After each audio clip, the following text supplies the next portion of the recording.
Et j'ai eu la chance d'être directement intégré dans une compagnie qui s'appelle Moment Factory, qui fait des choses assez spéciales au niveau du motion design immersif. Mais je vois des youtubeurs changer complètement de processus, je vois des studios commencer à passer sur Blender.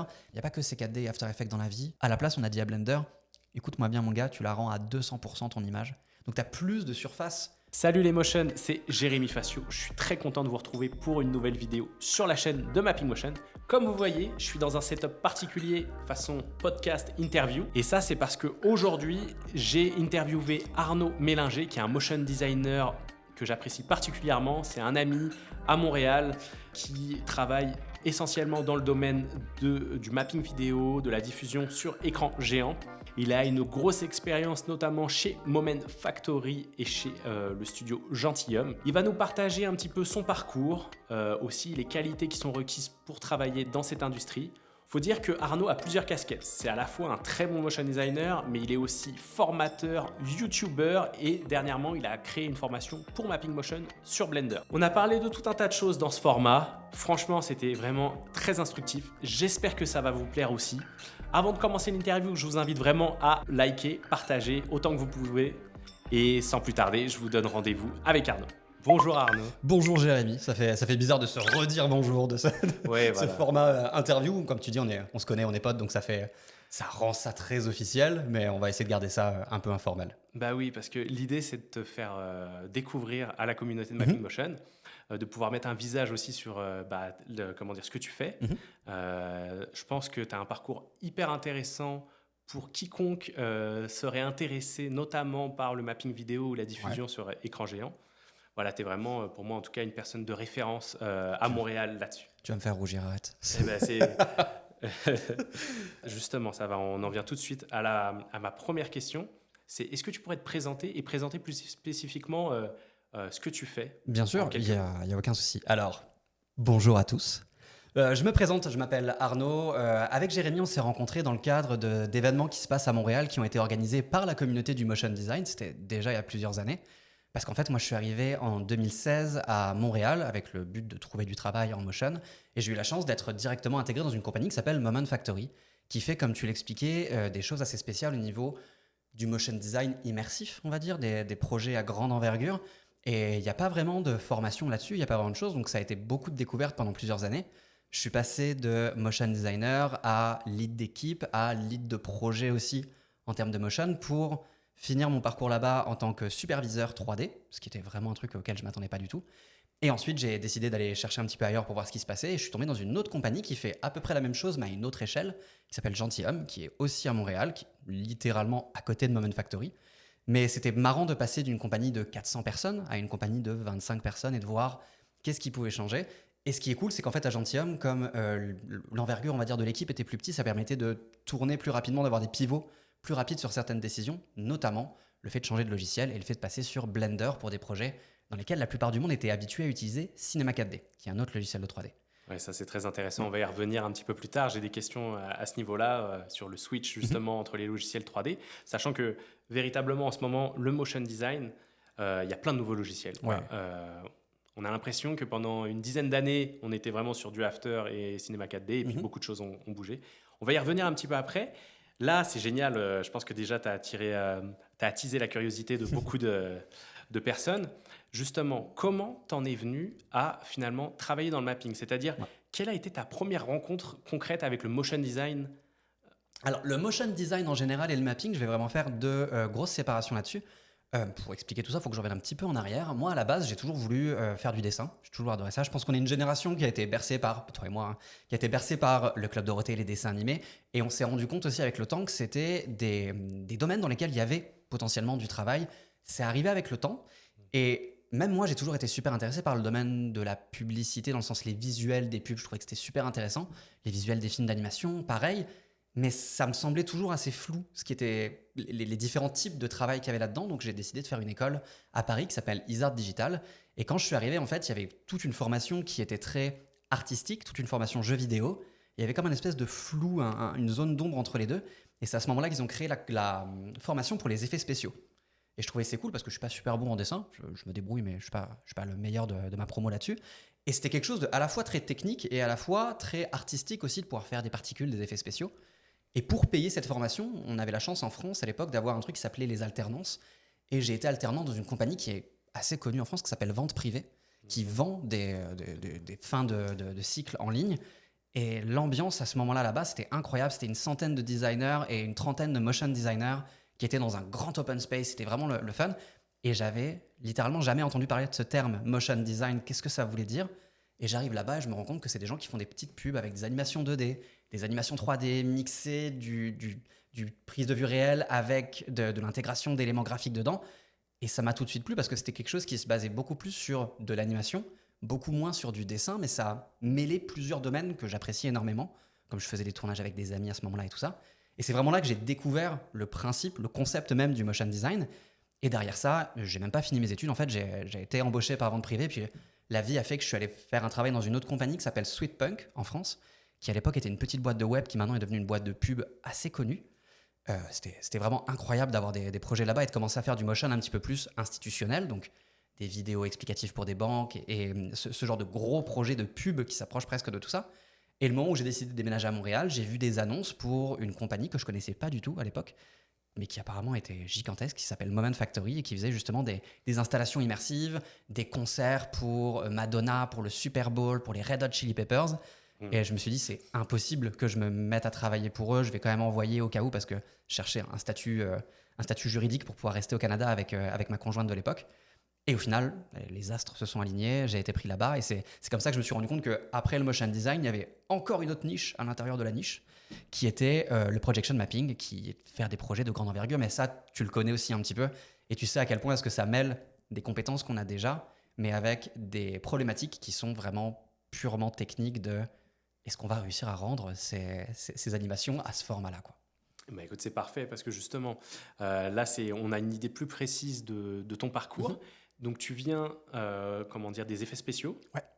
Et ce qui est intéressant, c'est qu'il y a différents profils. À chaque fois, je suis très intéressé de voir un peu le background des différents motion designers. Certains viennent par le graphisme, certains par la 3D. Toi, tu viens par les effets spéciaux. Ah, toi, c'est plus par la typo. Je sais que tu as fait beaucoup d'études de lettres et tout ça, enfin d'animation de lettres. Du graphisme, vraiment plutôt école de design. Mais c'est intéressant de voir ton parcours et surtout à un moment donné où dans les écoles, il n'y avait pas de formation motion design.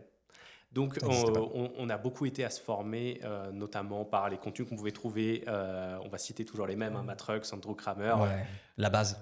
Voilà, donc c'est assez intéressant de se dire qu'il n'y avait pas de mots encore pour définir ce qu'on faisait. Et toi, en fait, tu as été, comme tu dis, la niche dans la niche.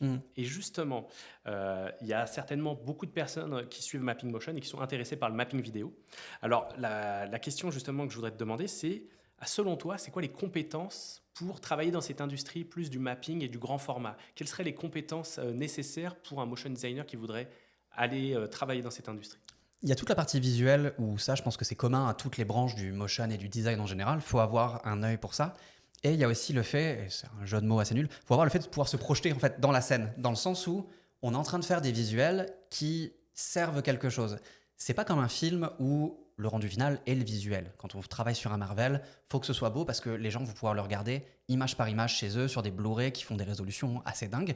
Là, l'idée, c'est que, par exemple, j'ai eu la chance de travailler sur le concert de Ed Sheeran, les gens viennent voir Ed Sheeran et tes visuels sont derrière. Il faut que tu comprennes que tout ce que tu fais, tout le but de ces mois de travail, c'est juste de mettre en avant un artiste, un lieu, un événement spécial. Il faut savoir se détacher un petit peu du fait que oui, peut-être que mes ombres ne sont pas exactement ce qu'elles devraient être, peut-être que mon compositing n'est pas vraiment parfait ou que mon animation n'est pas exactement ce que j'aimerais qu'elle soit et machin. Oui, mais derrière, c'est peut-être pas toi le clou du spectacle, c'était peut-être juste un rouage dans une machine gigantesque qui est un show. Il faut livrer et il faut que ça aide à faire le spectacle final derrière tout ça. Donc je pense qu'il y a cette idée de se détacher un petit peu du perfectionnisme qu'on pourrait avoir dans un domaine plus graphique pur et dur de communication et de se dire, faut voir le big picture, comme on dit, de comprendre dans quel contexte va s'intégrer notre visuel et de voir en fait, peut-être qu'il faut que je diminue un petit peu l'intensité de ce que je fais pour mettre quelqu'un plus en avant. Il y a ça et il y a les problèmes techniques que tu connais parfaitement qui sont les temps de rendu, le fait de savoir être adaptable et de savoir être capable de faire des animations qui sont modifiables jusqu'au dernier moment. J'ai beaucoup travaillé avec des gens qui sont clairement meilleurs que moi en termes de technique, en termes de comment faire des animations, comment faire des simulations. Et le plus gros choc quand on arrive dans ce genre de compagnie-là, c'est de se dire Oui, mais en fait, c'est une simulation qui prend des jours ou des heures à faire. Je peux pas la modifier jusqu'au dernier moment. On peut pas modifier ça jusqu'au dernier moment. En fait, si, parce que peut-être que sur place, les projecteurs vont être légèrement décalés et qu'il va falloir légèrement modifier tout ça. Donc c'est vrai que je me rends compte que ça a modifié ma manière de réfléchir sur des projets. Parce que maintenant, dès que je crée un projet, j'essaie de voir à quel moment est-ce que j'ai le point de cassure où je peux plus le modifier. Et j'essaie de repousser ça à chaque fois le plus loin possible. Et c'est vraiment cette idée de préparer pour se préparer au pire, qui est le moment d'intégrer ton projet. Et tu arrives un peu avec ton ordinateur et ton disque dur et tu es là, tu fais ça passe ou ça casse, mais de toute façon, il faut livrer, quoi. C'est hyper intéressant pour les gens qui n'auraient aucune idée hein, du processus lors d'un mapping. Où, il y a cette phase d'intégration. Mhm. Et donc, en gros, le rendu qu'on va avoir, nous, sur notre ordinateur, celui qu'on va avoir en fichier vidéo, c'est pas la finalité de Non. notre travail. Sur place, il va falloir se confronter au réel, comment ça se mélange avec l'éclairage. Souvent, il y a des éclairagistes qui peuvent vraiment blaster et venir brûler notre image. Également, ça va être de se confronter aussi à la scénographie. Il va falloir couper, éditer. Et donc, finalement, nos rendus, on va dire bruts, qui sortent de l'ordinateur, souvent, si on les regarde comme ça, ils sont pas beaux. Mais ils n'ont pas pour but d'être beaux en tant que tels, ils ont pour but d'être exploités dans l'ensemble du show. Et ça, c'est intéressant quand tu dis de se mettre en retrait. C'est sûr qu'on sert un artiste, on sert un propos souvent. Toi, c'est encore plus le monde du spectacle. En tout cas, tu as cette expérience-là. Et c'est vrai qu'il faut savoir qu'on se met en retrait. C'est des équipes aussi plus importantes. Oui. Toi, tu as travaillé sur des shows quand même, ou enfin en tout cas des projets avec des grosses équipes et des projets quand même qui dépassent, qu'on ne peut pas faire seul en fait en tant que simple freelance. Il y a ce truc-là où en fait les équipes sont très grandes, ne serait-ce que le nombre de graphistes, de motion designers, mais il y a aussi toutes les personnes connexes à ça dont tu parlais, les scénographes, les éclairagistes. Et comme tu dis, tu fais partie d'une équipe où pour les plus gros projets sur lesquels j'ai eu la chance de travailler, où j'ai jamais travaillé seul en soi, c'est vraiment une équipe de plein de compétences différentes qui arrivent sur place et qui essaient de trouver des solutions à des problèmes à la fois graphiques, à la fois techniques. Et pour revenir sur le truc de tout à l'heure, sur les visuels, j'ai des petites anecdotes là-dessus. On était sur un projet avec un réalisateur vraiment très très bon qui s'appelle Bruno Ribeiro, qui est devenu un ami aussi, à Hong Kong. On fait tout un show où il y a une transition à un moment où on sait qu'il va y avoir des flammes, hein, de la pyrotechnie, mais la pyrotechnie n'est pas encore installée, donc on travaille cette transition. Et puis Bruno, qui est quelqu'un de très exigeant, veut vraiment que le visuel soit magnifique pendant la transition du feu. Et donc on fait une grosse simulation qui passe à travers, qui transforme tout le bâtiment en feu et tout ça. Le moment où on le voit avec les flammes sont tellement puissantes qu'on ne voit plus du tout le visuel qui a été projeté sur la bâtisse, ce qui est tout à fait normal. Et il y a vraiment ce moment où on a passé 2 jours et demi à discuter avec Bruno de à quoi ça devait ressembler.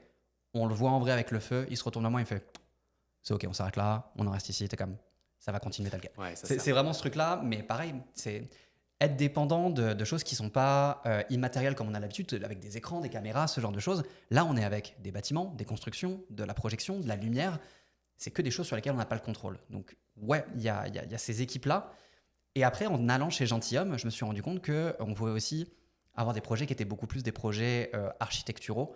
Chez Gentilhomme, j'ai plus travaillé sur des aéroports. Donc, c'est moins une œuvre où on met un artiste en avant, c'est plus des zones pour agrémenter, on va dire, un lieu pour agrémenter une expérience globale. Ce qui fait que, pareil, t'es pas le clou du spectacle parce qu'il n'y a pas de spectacle, en fait. C'est littéralement juste des visuels ambiants. Mais il faut trouver le moyen de faire quelque chose qui est beau à regarder, qui se répète facilement, mais sans pour autant être répétitif. Et il y a cette idée d'arriver avec des équipes qui sont beaucoup plus petites, parce que Gentilhomme était responsable majoritairement de la partie graphique. Et donc là, on n'a plus les scénographes, on n'a plus les éclairagistes. On arrivait en tout cas sur les projets avec lesquels j'ai travaillé pour eux, juste avec 2-3 personnes en interactif, 2-3 personnes en artiste 3D. Puis c'est parti, quoi. C'est vraiment ce feeling de... C'est un peu un mix entre une colonie de vacances parce qu'on est tous ensemble et on est autre part et c'est trop bien, et une sorte de goulag en mode il faut travailler, il faut rendre ça jusqu'au dernier moment, mais souvent c'est quand même les meilleurs moments des projets, ça reste les intégrations. Ok, c'est les moments que tu préfères. Ouais, quand même. Ouais, on voit l'aboutissement. Il y a le fait aussi de se rendre compte, on a travaillé sur même si c'est un grand écran, tu as travaillé finalement des visuels mais qui ne sont pas à l'échelle. Ouais. Quand tu les vois à l'échelle c'est dingue. ça donne ce petit truc. Et puis par la suite, après, j'avoue que j'apprécie particulièrement la rencontre avec le public. Alors, dans le cadre de ce que tu disais, quand c'est un mall ou moi, j'ai pas eu l'occasion de travailler là-dessus, mais un aéroport ou ce genre de choses, il y a quand même un public. Ça va être les usagers. Et de voir comment ils vont appréhender, est-ce qu'ils s'arrêtent, est-ce qu'ils prennent en photo, ou est-ce que justement ils ne s'en rendent pas compte, mais ça crée une atmosphère. cette rencontre tangible, moi, c'est ça que j'apprécie beaucoup. Ouais.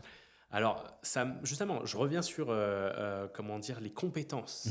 Selon toi, quelqu'un qui voudrait travailler sur ce type de projet pour le type de compagnie que tu as cité plus tôt, quelles sont les compétences finalement le plus demandées un peu dans cette industrie? En vrai, c'est d'être versatile. Le domaine n'arrête pas de changer tout le temps. Les techniques, les logiciels, comme on disait juste avant, n'arrêtent pas de changer. Il faut être capable de pouvoir apprendre des nouvelles choses. Il faut être capable d'être curieux et de savoir ce qui se passe autre part. Mais vraiment, il y a toute une partie qui s'apprend sur le tard, où ce qu'on demande, c'est juste d'être capable d'apprendre des nouveautés et de travailler en équipe. Il n'y a rien de pire que quelqu'un qui est dans une équipe et qui travaille tout seul de son bord et qui est très très compétent, très très bon, mais incapable de se mettre dans une mécanique, dans un rouage derrière. Et j'ai déjà vu des personnes ne pas réussir dans ce genre de domaine de compagnie uniquement parce que ce n'était pas des team players, des joueurs en équipe, et que ce n'était pas pour une volonté de nuire, c'est juste cet ADN de on fait partie d'un groupe et peut-être que je vais prendre un petit peu plus à ma charge pour compenser quelqu'un, ou peut-être que je vais demander de l'aide. C'est aussi super compliqué ça, de savoir dire je sais pas le faire, est-ce que quelqu'un peut m'aider là-dessus, ou c'est pas mon domaine de compétence mais je peux faire autre chose derrière. Je pense que c'est savoir rester à l'affût tout le temps. Et c'est pas tellement une compétence, mais c'est juste être curieux et être capable d'apprendre des nouvelles choses et de pas rester sur je faisais ça il y a 15 ans de cette manière-là, je continue à le faire maintenant de cette manière-là aussi. Parce que le domaine va très très vite en ce moment, quoi. Je sais que c'est un sujet qui est beaucoup évoqué, mais le domaine va extrêmement vite et il faut rester à l'affût de ce qu'on est capable de faire. Mais c'est super intéressant. Donc, on est plutôt sur des soft skills, comme on peut dire, plutôt que sur des compétences techniques, parce que les compétences techniques, tu vas les Ça apprendre s'apprend. en fonction de la compagnie. Je veux dire, voilà, il va y avoir des compagnies qui ont des processus de production différents, donc tu vas être sur plus ou des logiciels différents. Mais ça, c'est super intéressant. Donc, c'est plutôt un milieu qui serait pour des personnes qui ont envie de travailler en équipe, en groupe, parce que voilà, tu peux pas créer les visuels pour un artiste triple A, on va dire, seul. Il y a toujours des histoires de compagnies qui sont un peu des one-man band avec des artistes qui sont mis en avant et qui arrivent à tout faire tout seul. Il y a toujours ces histoires-là. Mais derrière, quand on doit livrer des shows, par exemple, j'ai pas travaillé dessus, mais pour des Billie Eilish ou des Super Bowl, tu peux pas te permettre d'être une personne toute seule parce que ça devient un peu l'entonnoir de s'il y a un problème parce que toi t'es malade, il n'y a plus personne derrière non plus, quoi. Donc c'est vraiment ce fait de savoir travailler en équipe et de découvrir des postes avec lesquels j'avais jamais travaillé avant, des directeurs techniques artistes qui sont capables de faire des outils pour que tu ailles plus vite, qui sont capables de développer des plugins pour que tu n'aies jamais besoin de te dire où est-ce que tu sauvegardes tes fichiers, où est-ce que tu enregistres tes projets et ainsi de suite. C'est juste d'avoir des gens qui sont là pour t'aider en permanence parce que, encore une fois, c'est pas parce que tu livres pas le fichier final que tu fais pas partie de l'équipe qui va permettre de le faire. Alors ça, c'est très intéressant. Justement, toi, ton parcours personnel, tu dis que tu es arrivé donc, en tant que motion designer, mais qu'après, tu as évolué. Est-ce que tu peux nous en parler un petit peu plus de justement cette transition vers, on va dire, l'exécutant, vers justement la personne qui va gérer une équipe? Là, on parlait des soft skills avant. Je pense que ça fait partie de ces choses où je suis pas le meilleur graphiquement, mais j'ai cette bonne compétence de savoir verbaliser des problèmes, de pouvoir mettre les gens en relation. Et ça fait partie de ce qu'on demande à quelqu'un qui doit diriger une équipe au final. Je pense qu'un bon réalisateur, c'est évidemment quelqu'un qui a une vision, mais c'est pas que ça. C'est quelqu'un qui est capable de communiquer sa vision. Et un réalisateur, il va pas aller voir un artiste en précis ou un directeur technique en précis. Il va aller voir quelqu'un qui va pouvoir répartir ces informations-là. Donc, moi, j'ai la chance d'avoir une partie de ces compétences-là qui est de juste savoir mettre une équipe en avant, savoir mettre les gens en avant, essayer en tout cas au maximum de mettre les gens en avant par rapport à ça. Et je pense que ça s'est fait assez naturellement, la manière avec laquelle j'ai évolué au cours des différentes compagnies dans lesquelles j'ai travaillé. Parce que je suis souvent rentré par la petite porte, entre guillemets, juste d'artiste. Et mes responsables voyaient que j'avais des choses qui étaient intéressantes à amener. Et après, il y a toujours cette idée de les amener au bon moment, les amener de la bonne manière. Et c'est là où je pense que je m'en sors pas trop mal. Ça s'est juste fait naturellement. Il y a cette super mauvaise vision de la vie qui est de dire un artiste doit devenir lead et doit devenir comme responsable d'un département derrière. Je suis pas sûr que ce soit un vrai truc. Je pense qu'un artiste peut juste devenir un artiste senior avec les meilleures compétences, avec le meilleur accompagnement possible des gens autour de lui, sans forcément avoir une partie organisation technique, leadership, on va dire, qui est peut-être plus réservée à des gens qui ont peut-être pas les mêmes compétences techniques. Donc il faut savoir différencier cette partie artiste et cette partie management avec le côté artistique, où je pense que moi c'est plus le pan de ma carrière que j'essaye de mettre en avant en ce moment. C'est plus de diriger des équipes de comprendre un petit peu les problématiques de tout le monde, mais de savoir qu'il y a des personnes qui seront meilleures que moi pour résoudre les problèmes derrière. Mais juste comprendre, donner les bonnes informations aux bonnes personnes pour simplifier vraiment le processus derrière. Ça, c'est une compétence effectivement très importante, je pense, dans une équipe, parce que tu fais vraiment le lien, comme tu disais, entre le réalisateur et, on va dire, les équipes un peu plus techniques, les artistes. Et ça, justement, ça m'amène à aussi, je pense que c'est dans ta nature, quand on s'est rencontrés, la première fois qu'on s'est rencontrés, tu donnais, tu représentais Moment Factory dans un événement de... Pour Maxon, pour Cinema 4D. 3D, à Montréal, et c'est comme ça qu'on s'est rencontrés. Et justement, tu as cette capacité aussi, toi, de te faire porte-parole de la compagnie. Tu as aussi cette capacité à, dans le bon sens du terme, vulgariser, en tout cas à simplifier un propos. Donc tu t'exprimes bien à l'oral, que ça soit en français ou en anglais. Donc pour ça, c'est tout à fait logique en fait que tu aies été choisi pour pouvoir représenter comme ça des compagnies et se faire ce lien. Et ça, c'est vrai que ça te donne ton unicité, je pense. Voilà, tout le monde n'est pas capable de ça. Il y a des gens qui ne sont pas capables d'aligner 3 mots en public.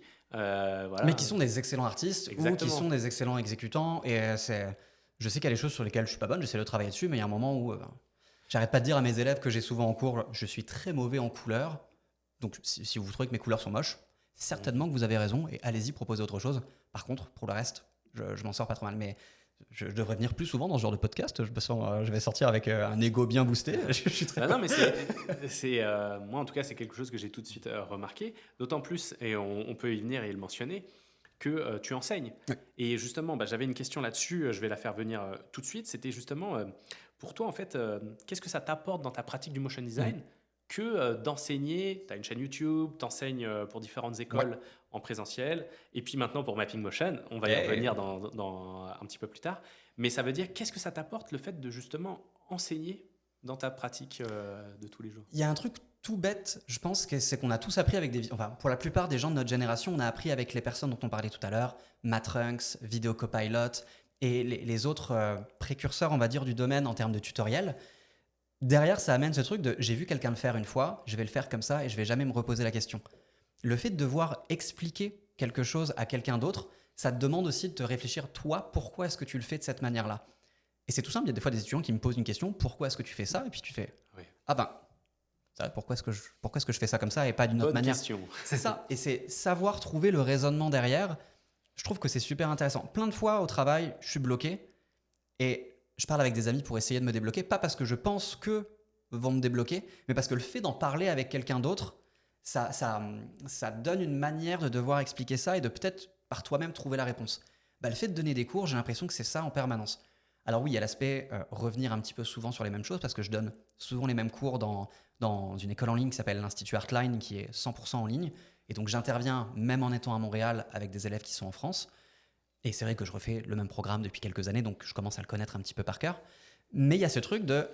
les logiciels évoluent, les techniques évoluent, et donc les cours que j'ai enregistrés il y a 6-7 ans maintenant, quand je les donne en live, je les change. Et c'est quelque chose que je sais, j'en ai encore parlé ce matin avec des élèves, ils apprécient énormément parce que oui, les cours sont un petit peu datés maintenant, mais le fait que je sois en live et le fait que je leur réexplique avec les nouveautés du logiciel, qu'est-ce qui peut être fait plus rapidement et pourquoi c'était fait comme ça avant et pourquoi c'est fait comme ça maintenant, ça leur prouve que ils sont pas complètement à la ramasse si jamais ils se posaient la question en fait.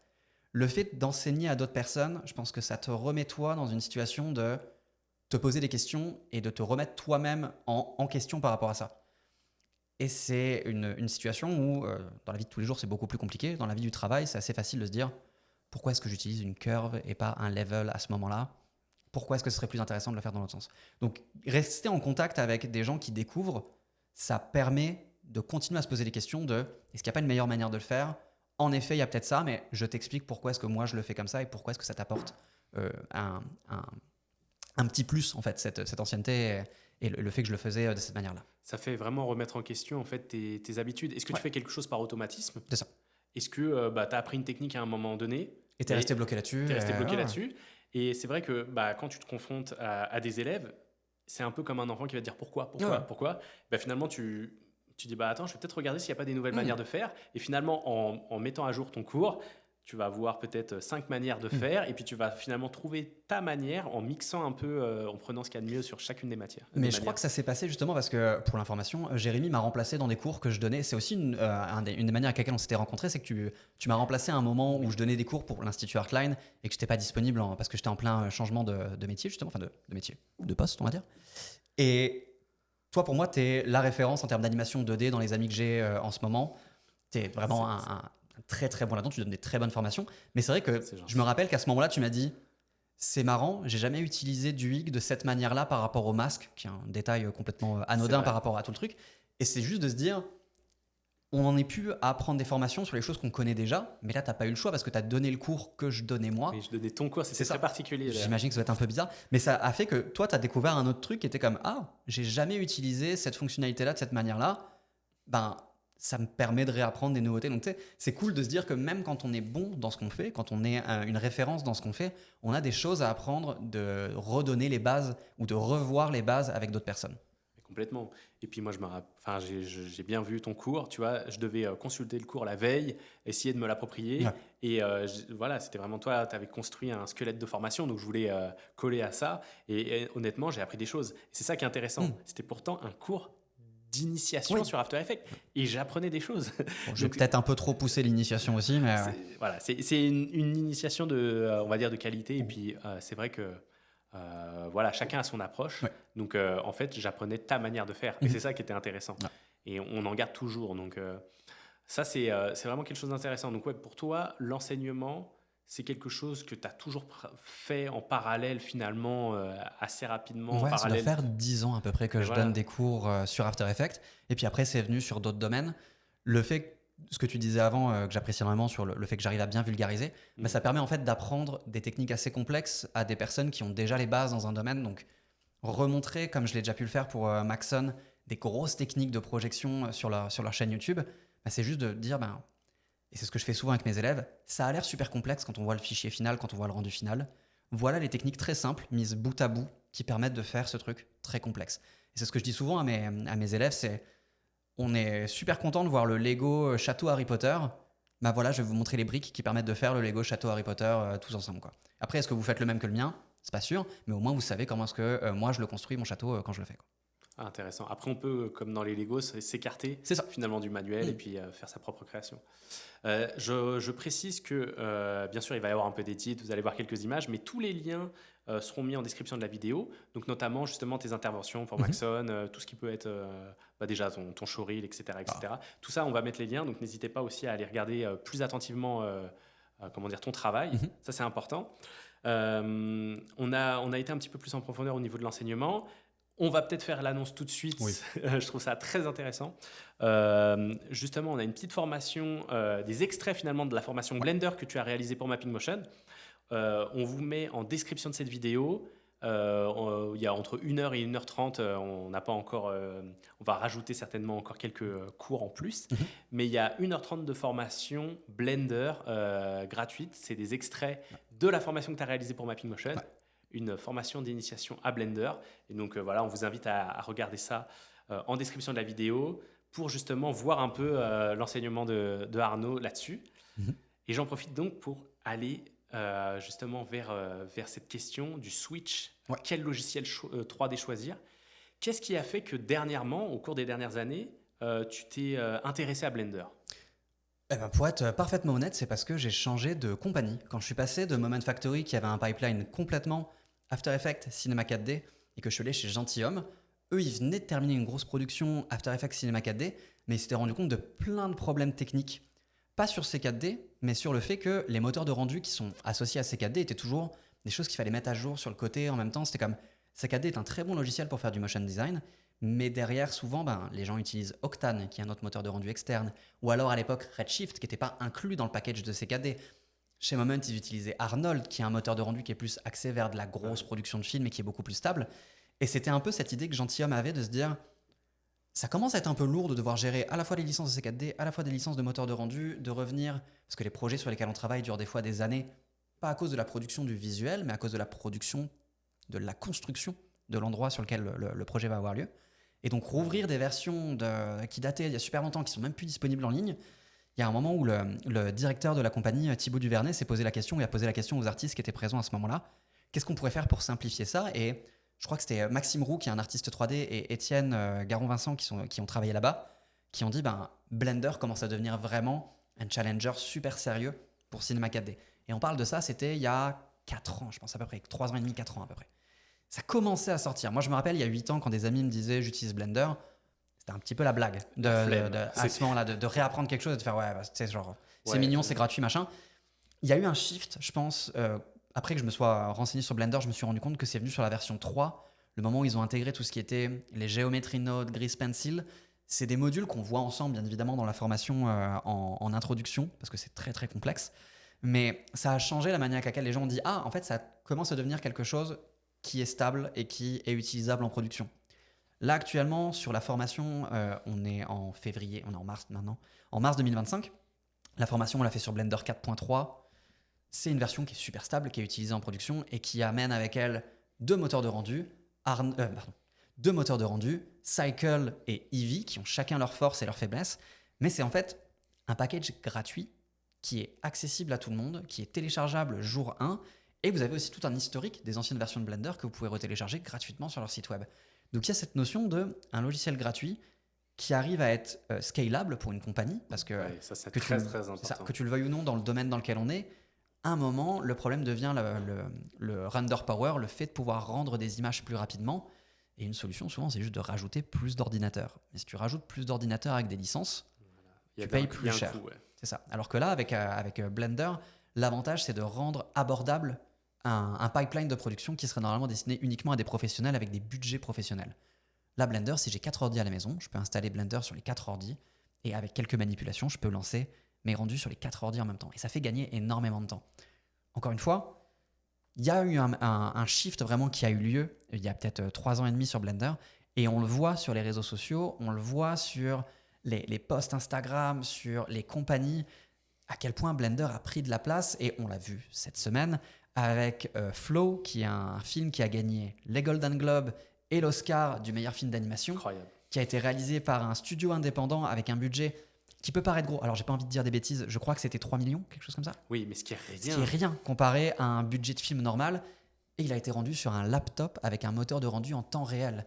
Donc, on parle de quelque chose qui est complètement aberrant dans le paysage du film d'animation. Et c'est fait sur un logiciel gratuit par une équipe indépendante qui n'est pas dépendante d'un gros studio. C'est dingue. Je pense que Blender est en train a déjà fait sa place, mais est en train de prendre plus de place dans les derniers mois. Flow est un magnifique porte-étendard pour ce projet-là, mais je vois des youtubeurs changer complètement de processus, je vois des studios commencer à passer sur Blender, et je vois des pionniers de Cinema 4D, des studios comme Grace Kegoria, qui sont des gens avec lesquels tout le monde a appris Cinema 4D il y a 5-6 ans, qui faisaient beaucoup de plugins, de textures, de matériel pour ce logiciel-là, qui commencent tranquillement à dire il n'y a pas que C4D et After Effects dans la vie, peut-être qu'il y a aussi Unreal, peut-être qu'il y a aussi Blender, peut-être qu'il y a aussi Unity.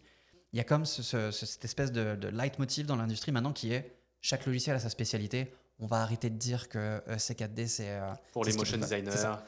Tant que le projet permet de le rendre, des fois ça va être mieux de le faire dans Maya, des fois ça va être mieux de le faire dans Blender, des fois ça va être mieux de le faire dans Cinema 4D. Faut pas faire du dénigrement, mais c'est juste que Blender a une accessibilité qui est indéniable avec le fait que c'est pas des licences étudiantes, c'est pas des licences entreprises, c'est juste pas de licence du tout. Mais oui, parce que il y a encore peu de temps, c'était vraiment un peu cloisonné. Donc chaque logiciel 3D avait une spécificité. On va dire que on avait Maya pour le cinéma d'animation, 3ds Max pour le jeu vidéo, Cinema 4D pour le motion design. Et c'était un petit peu comme si, ok, tu touches pas à mon environnement. Cinema 4D, j'ai une interface qui va être peut-être un peu plus accessible, qui va plaire au profil de créatifs, de designers. Blender, faut le dire, il était très moche jusqu'à la version 2.8. Mais justement, il est en évolution. Et en fait, c'est ça. L'open source amène un nombre vraiment incroyable de productions faites par simplement des designers, des artistes 3D qui vont mettre à disposition gratuitement.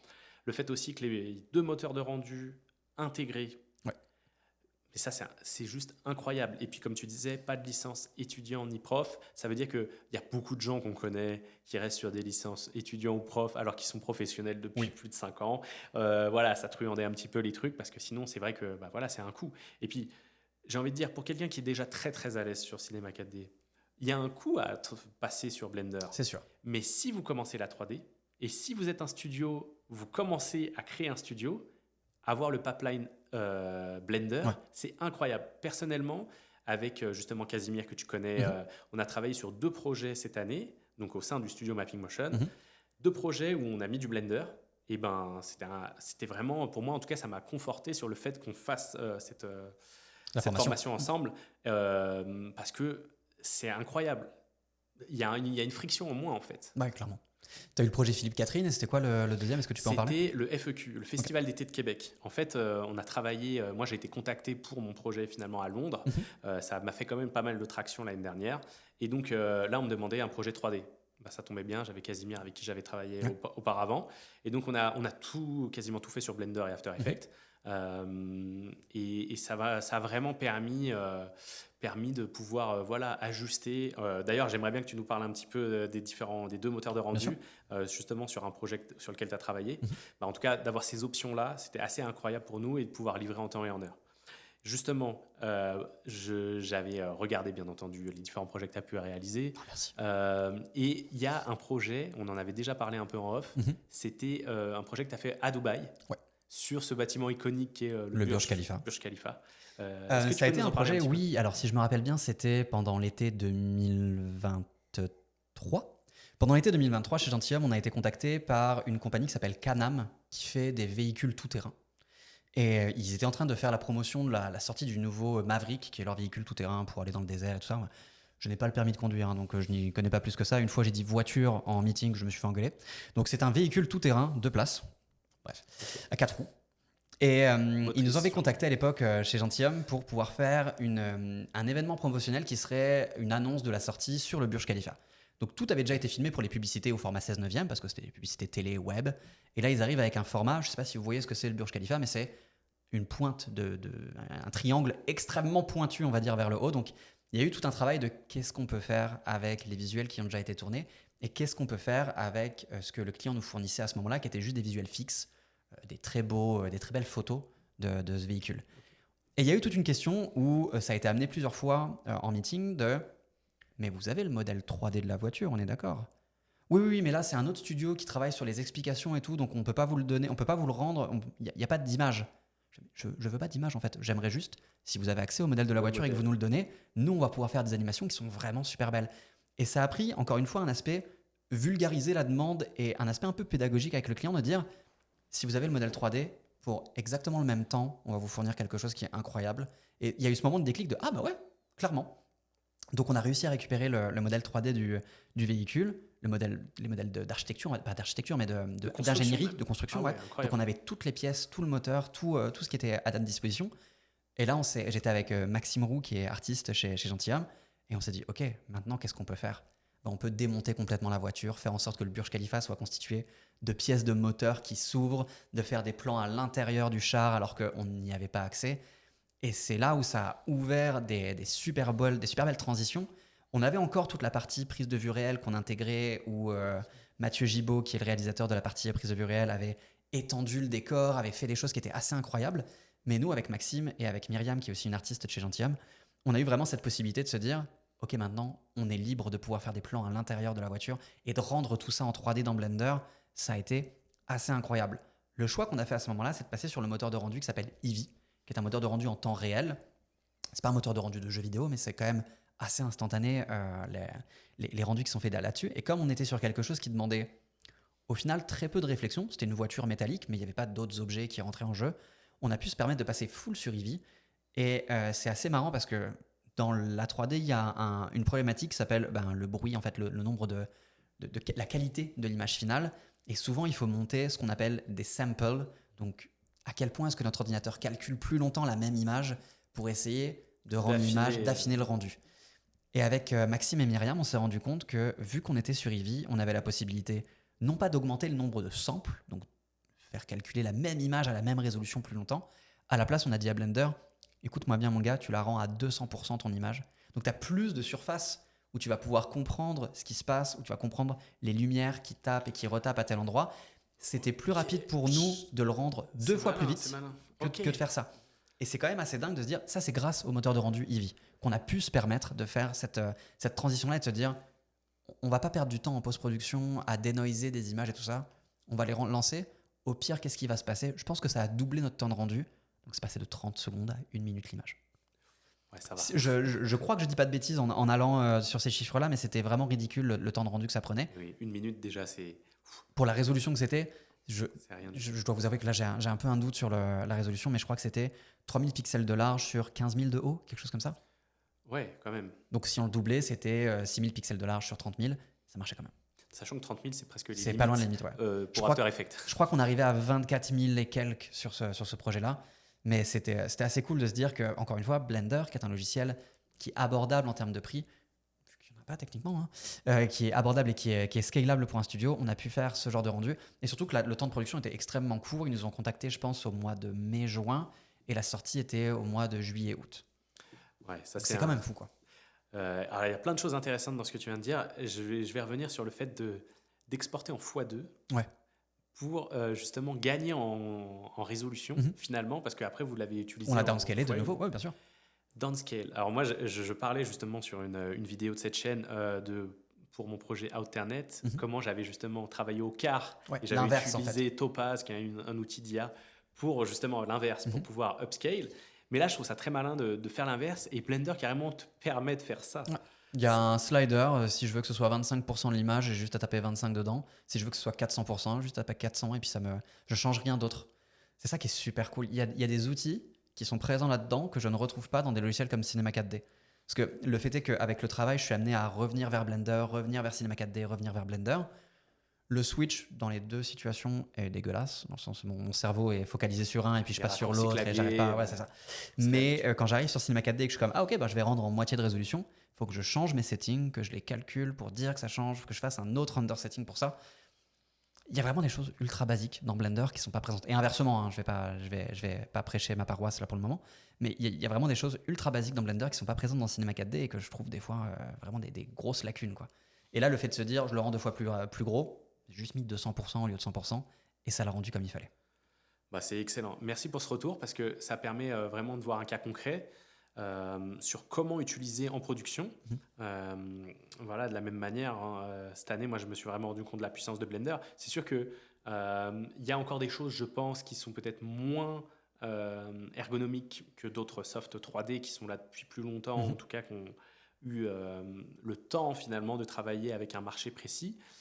Le fait est que Blender, il y a aussi tout ce qui va être la communauté, quoi. Exact. Ça, c'est assez incroyable. Ça m'a l'air vraiment assez... C'est prolifique. Hein. C'est assez dingue. Déjà, le switch aussi des motion designers anciens Cinema 4D qui passent à Blender et qui donc exportent toute leur technique là-dedans. Le fait qu'il y ait une nouvelle génération aussi qui arrive de personnes qui ont uniquement connu Blender et qui donc, c'est leur logiciel de base et ils font tout dedans. Mais quand je dis ils font tout dedans, ils font des storyboards, ils font du montage, ils font du compositing.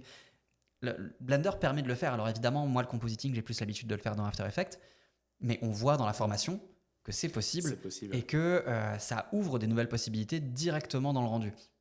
J'ai vu passer des formations aussi sur YouTube parce que, encore une fois, Blender étant accessible, ça permet aussi aux gens de se dire je vais faire des formations sur YouTube qui vont montrer des trucs très précis.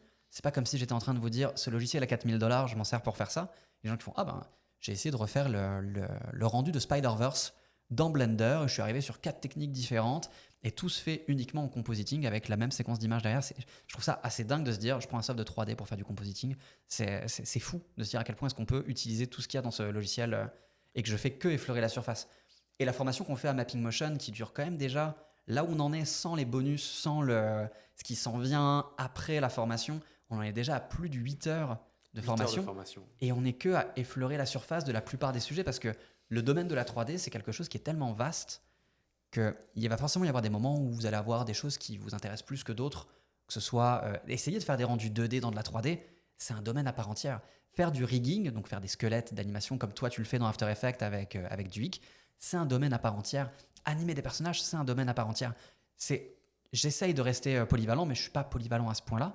Et donc, on va essayer de voir dans une partie plus bonus, parce que je ne me sens pas de faire une formation complète de rigging de personnages, mais on va juste voir c'est quoi les bases du rigging. Et si c'est quelque chose qui vous intéresse derrière, avec Jérémy, on va pouvoir trouver les personnes qui, eux, s'y connaissent mieux et faire des petits modules complémentaires qui seront focalisés que sur une seule partie de Blender, donc qui dureront évidemment moins longtemps, mais qui auront ce focus peak vraiment d'aller sur un domaine très précis. Bon, je crois qu'avec ça, en tout cas, ça va donner envie aux gens de télécharger, justement, de s'inscrire au cours gratuit que tu donnes justement sur Blender. Comme ça, vous allez vous faire une idée. Honnêtement, il y a vraiment beaucoup de choses. À la fin, vous allez être capable de pouvoir faire un vrai packshot animé d'un produit. Donc ça, c'est vraiment cool. Allez checker ça. J'ai encore 2 questions. Le temps tourne et c'est bien, franchement.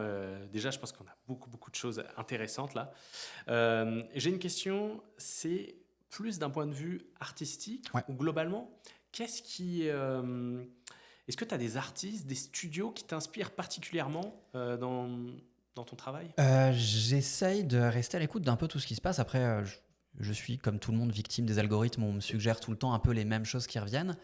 En ce moment, je suis des gens sur YouTube qui font justement du Blender. Quelqu'un qui s'appelle Cartesian Caramel, qui fait des lives de 2 heures en mode « Allez, vous savez quoi, ensemble, aujourd'hui, on va essayer de faire l'effet désintégration spaghetti qui a lieu dans Loki saison 2. » Et il se met dans Blender et il fait « Je pense qu'on pourrait le faire comme ça. » Et c'est comme un live stream, donc on peut lui poser des questions pendant qu'il est en train de le faire. Et il diffuse après les trucs sur YouTube. Et je trouve ça super intéressant de juste voir la manière avec laquelle un artiste pense la technique derrière ça et fait des erreurs et revient en arrière et dit je pense que j'aurais peut-être pu faire ça un petit peu mieux et refait des tests et refait des trucs en live. Je trouve ça super intéressant. Donc Cartesian Caramel, je le trouve assez dingue. Et après, en termes d'artistes, vraiment, je dois avouer qu'il se passe tellement de choses en ce moment que c'est un peu compliqué avec l'intelligence artificielle et tout ça. De ça. Ah oui, 3D, il y a de plus en plus de contenu. Et globalement, nous, on n'est pas en train de dire un logiciel plus qu'un autre, parce que toi, en plus, tu utilises aussi Unreal. Vite fait, j'essaie d'apprendre parce que c'est des besoins qui sont assez vitaux dans le domaine des installations immersives. C'est soit faire du touch designer, soit faire du Unreal pour pouvoir avoir quelque chose. Prend une place importante en ce moment. Oui, parce qu'en fait, c'est ce que les gens veulent avoir, une expérience qui est unique quand ils viennent quelque part. Et comment est-ce que c'est unique? C'est parce que ça change quand ils viennent. Donc, avec les rendus traditionnels qu'on a l'habitude de faire toi et moi, qui sont du After Effects, du Blender, du Cinema 4D, c'est quelque chose qui est figé dans le temps parce que c'est comme une cassette qu'on regarde. Une cassette, vous vous rendez compte de mon âge, je viens de dire qu'on regarde des cassettes. Comme un média qui est figé dans le temps et qu'on réappuie juste sur play à chaque fois, alors que quelque chose qui est fait sous Touch Designer ou sous Unreal va prendre en compte, par exemple, la météo, va prendre en compte l'heure de la journée, combien il y a de personnes dans la salle, et va changer en fonction. Et donc, c'est cool de comprendre c'est quoi les contraintes qu'il y a actuellement. Je suis peut-être en train de bosser sur des projets aussi. Je vais commencer à bosser sur des projets qui utilisent Unity pour pouvoir permettre d'avoir des écrans tactiles qui réagissent à tout ça. Et donc, c'est comme, on va faire de la 3D dans Blender, on va exporter les animations pour que ça se fasse dans Unity derrière. Et en checkant avec son téléphone portable, en scannant un QR code, ça va permettre à la personne de contrôler l'écran et de pouvoir faire des changements directement en live dessus. Donc c'est là où je trouve que ça ouvre une porte incroyable de par gestion. la programmation. Ouais. J'ai l'impression aussi les domaines se regroupent en fait. D'un côté, on avait le jeu vidéo avant, on avait un peu l'anime 3D, le design, le motion design. Puis là, c'est un petit peu les mêmes outils. Beaucoup de gens travaillent sur Blender, que ce soit des petites boîtes de jeux vidéo, du motion design ou des freelances. Finalement, tout se mélange et Unreal en fait partie aussi, Unity. Ils se sont un peu tiré une balle dans le pied avec au niveau du prix. Il y a eu ce petit truc, mais en tout cas, l'outil en lui-même reste excellent. Donc ça, c'est intéressant. Donc ça t'inspire. Ouais, toi, si tu regardes beaucoup de trucs aussi... je vais dire d'un point de vue un peu plus technique. Ouais. Je me rends compte avec le temps que je suis moins artiste, plus technicien au final, mais que j'arrive quand même à faire des choses visuellement sympas.